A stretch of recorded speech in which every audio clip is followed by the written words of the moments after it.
বেগম জিয়ার সম্পর্কে কথা বলতে গেলে আমরা অত্যন্ত আবেগতাড়িত হয়ে পড়ি। বেগম জিয়ার সাথে আমার প্রথম পরিচয়, তাকে যখন প্রথম দেখি তখন তার বয়স মাত্র 25 বছর। মাত্র 25 বছর বয়সী বেগম জিয়াকে প্রথমবার দেখি সদ্য প্রমোশন পাওয়া মেজর জিয়াউর রহমানের বাসায় পাকিস্তান মিলিটারি একাডেমি কাকুলের একটি বাংলোতে। সেখানে 3 জন প্রশিক্ষক, মিলিটারি একাডেমির প্রশিক্ষক, তারা ছিলেন হোস্ট, আমি একমাত্র গেস্ট। এমনিতেই খুব জড়সড় ছিলাম, ক্যাডেটরা প্রশিক্ষকদের দেখলেই আতঙ্কিত হয়ে যায়। তো 3 জন প্রশিক্ষক, সদ্য আমি কমিশন প্রাপ্ত ইস্ট বেঙ্গল রেজিমেন্টের, তারা আমাকে আমন্ত্রণ জানিয়েছিলেন মিলিটারি একাডেমির ট্র্যাডিশন অনুসারে।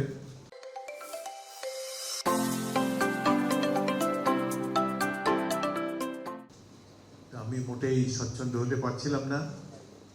এমনি সময় বিকেলবেলা সন্ধ্যার একটু আগে সেই মেজর জিয়া ড্রয়িং রুমে প্রবেশ করলেন 25 বছর বয়সী গৃহবধূ বেগম খালেদা জিয়া।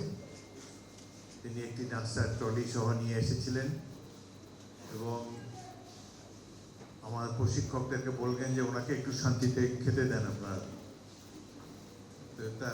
তার বক্তব্যে কিছুটা স্বচ্ছন্দ হলাম। তারপর তো দীর্ঘদিন তার সাথে পরিচয়। 1978 সালে প্রেসিডেন্ট জিয়াউর রহমান আমাকে ডেকেছিলেন বঙ্গভবনে রাজনীতিতে অংশগ্রহণ করার জন্যে এবং পরবর্তী যে সংসদ নির্বাচন অনুষ্ঠিত হবে সেখানে যোগ দেওয়ার জন্যে।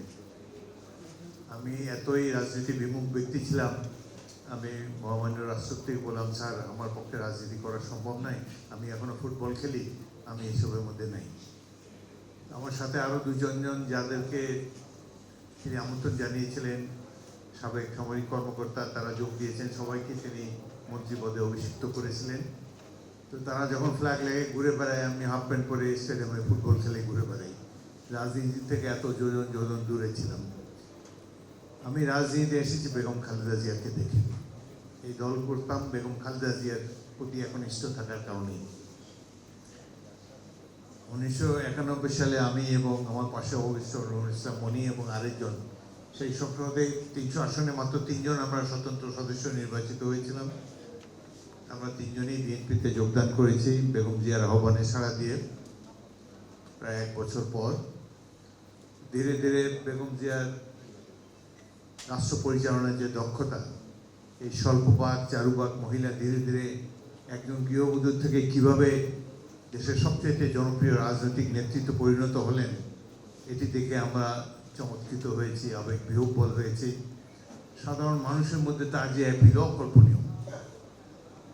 সকাল থেকে শুরু করে রাত 2:30টা পর্যন্ত লোকজন বসে আছে নদীর কিনারে কিংবা শহরে বন্দরে, বেগম জিয়া আসবেন, একটা ভাষণ দেবেন।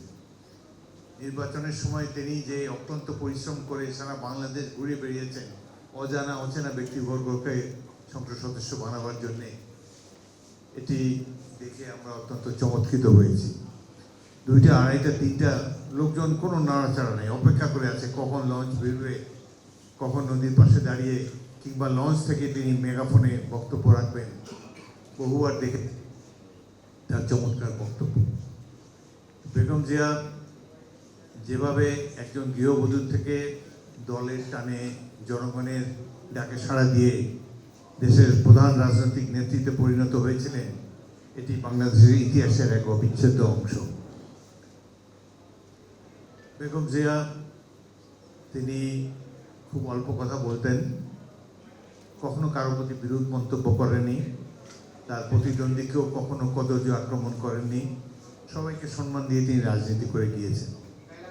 তার যে ব্যাপক জনপ্রিয়তা সবচাইতে বেশি আমরা অনুভব করেছি তার মৃত্যুর পর।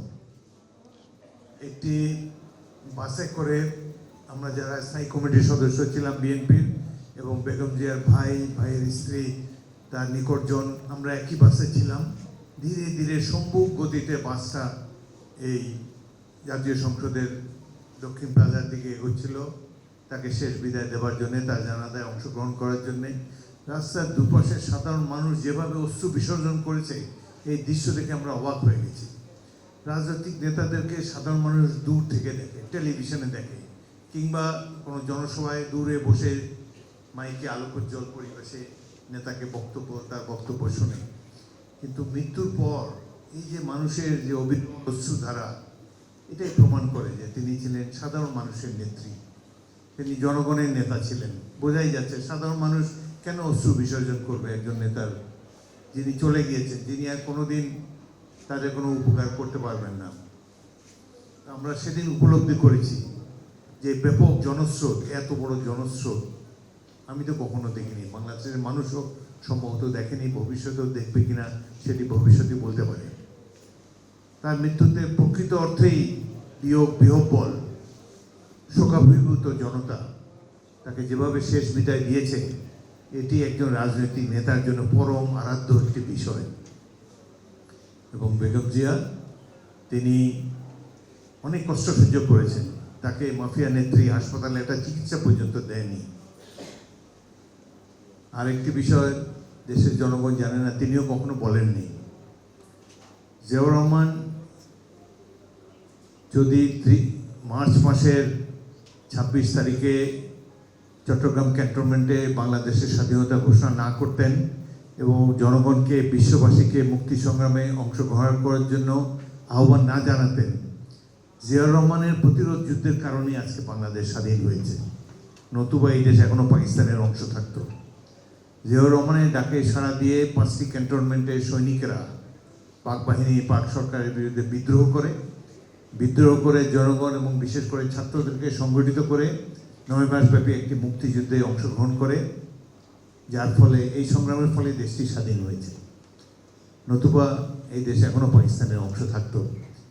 এটি রাজনীতিবিদরা, বিশেষ করে স্বাধীনতার অব্যবহিত পরে যারা ক্ষমতাসীন হয়েছে, তারা এটি স্বীকার করে না। এবং জিয়াউর রহমানকে স্বাধীনতা ঘোষণা দেওয়ার জন্য যিনি অনুপ্রাণিত করেছিলেন, তাদের মধ্যে প্রধান ব্যক্তিত্ব বেগম খালেদা জিয়া। এই কারণেই পাকিস্তান সেনাবাহিনী তাকে পরবর্তীকালে বাড়ি বাড়ি খুঁজেছে, তাকে খুঁজে বের করার জন্যে।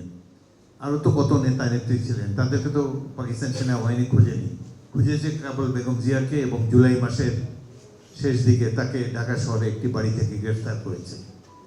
তারা তখনই অনুভব করেছে যে এই মহিলা একসময় জাতির নেতৃত্ব দিতে পারেন, তার মধ্যে সেই যোগ্যতা, তার মধ্যে সেই সাহস ইত্যাদি রয়েছে। যাই হোক, পরবর্তীকালে তিনি যেভাবে জনগণকে সংগঠিত করে স্বৈর শাসকের বিরুদ্ধে সংগ্রাম করে দেশে আবার গণতন্ত্র প্রতিষ্ঠা করেছেন, আবার জনগণের নেত্রী হয়ে 5টি আসনে বারবার জিতে জনগণের অপ্রতিদ্বন্দ্বী নেত্রী হিসাবে আবির্ভূত হয়েছেন, এটি বাংলাদেশের ইতিহাসের এক অবিচ্ছেদ্য অংশ। আজকে এই ছবিগুলো দেখে আমরা অনেক সুদূর অতীতে ফিরে গিয়েছি, মনে হয় যে তিনি জীবন্ত এই মাত্র, হয়তো এখনই একটু পরে এসে গাড়ি থেকে নামবেন। আমাদের জন্য অত্যন্ত দুঃখজনক অভিজ্ঞতা, তাকে আর দেখতে পাবো না। তবে আশা করি তিনি যে লিগেসি রেখে গিয়েছেন, জনগণকে যেভাবে অনুপ্রাণিত করে গিয়েছেন, সেটি দীর্ঘদিন বাংলাদেশের স্বাধীনতা সার্বভৌমত্ব রক্ষার ক্ষেত্রে অতন্ত্র প্রহরীর মতো কাজ করবে।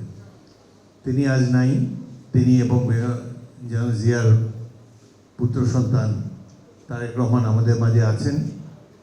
আমরা আশা করব তার পিতা এবং মাতার পথ অনুসরণ করে তিনি এই জাতিকে দিক নির্দেশনা দেবেন, স্বাধীনতা সার্বভৌমত্ব যাতে অক্ষুণ্ণ থাকে। মুক্তিযুদ্ধের মাধ্যমে যে বাংলাদেশ আমরা অর্জন করতে পেরেছি, এই বাংলাদেশের স্বাধীনতা সার্বভৌমত্ব কোনোভাবেই যাতে কেউ ক্ষুণ্ণ করতে না পারে, সেই জন্য আমরা ঐক্যবদ্ধভাবে তারেক রহমানের নেতৃত্বে বাংলাদেশকে এগিয়ে নিতে চাই।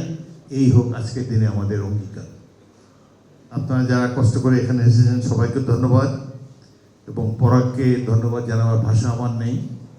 অত্যন্ত দুঃসময়, সবাই যখন পালিয়ে বেড়াচ্ছে, অনেক জ্ঞানীগুণী ব্যক্তিরা যখন নীরব দর্শকের ভূমিকায় ছিলেন, সেই সময় স্বৈরাচারের বিরুদ্ধে আন্দোলন গড়ে তোলার ক্ষেত্রে পরাগ যে ভূমিকা রেখেছে তা অত্যন্ত প্রশংসনীয়। আগামী দিনগুলোতে তাদের সঠিক মূল্যায়ন হবে বলে আমরা আশা করি, এবং আশা করি